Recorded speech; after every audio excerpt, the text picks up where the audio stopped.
Di Treskrimsus Polda Sumsel ini terus melakukan penyelidikan terhadap 7 korporasi atau perusahaan yang diduga jadi biang karhutla di Sumsel, sehingga dampaknya kota Palembang dikepung kabut asap.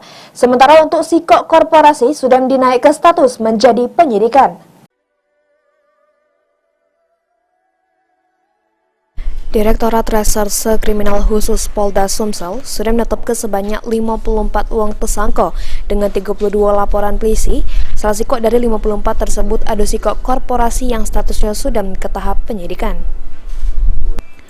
PLT di Reskrimsus Polda Sumsel, AKBP Putu Yuda Prawira jelaskan masih ada 7 korporasi atau perusahaan lagi yang juru penyelidikan.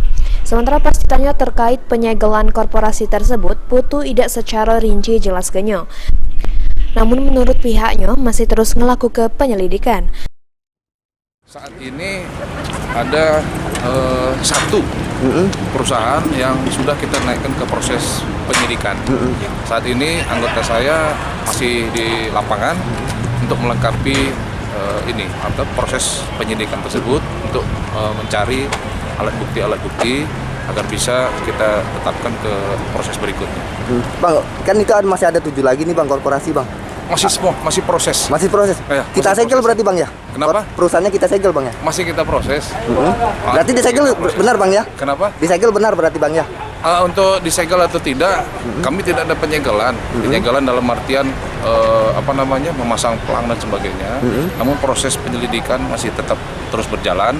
Mohon waktunya, ya. Oh berarti. Diketahui pada musim kemarau panjang tahun ini, kota Palembang balen lagi dikepung kabut asap akibat dari karhutla di Sumsel. Sesudah sebelumnya pada tahun 2015 sama 2019, karhutla juga terjadi di Sumsel sehingga kota Palembang dapat dampaknya yakni kabut asap. Mulyadi, PAL TV.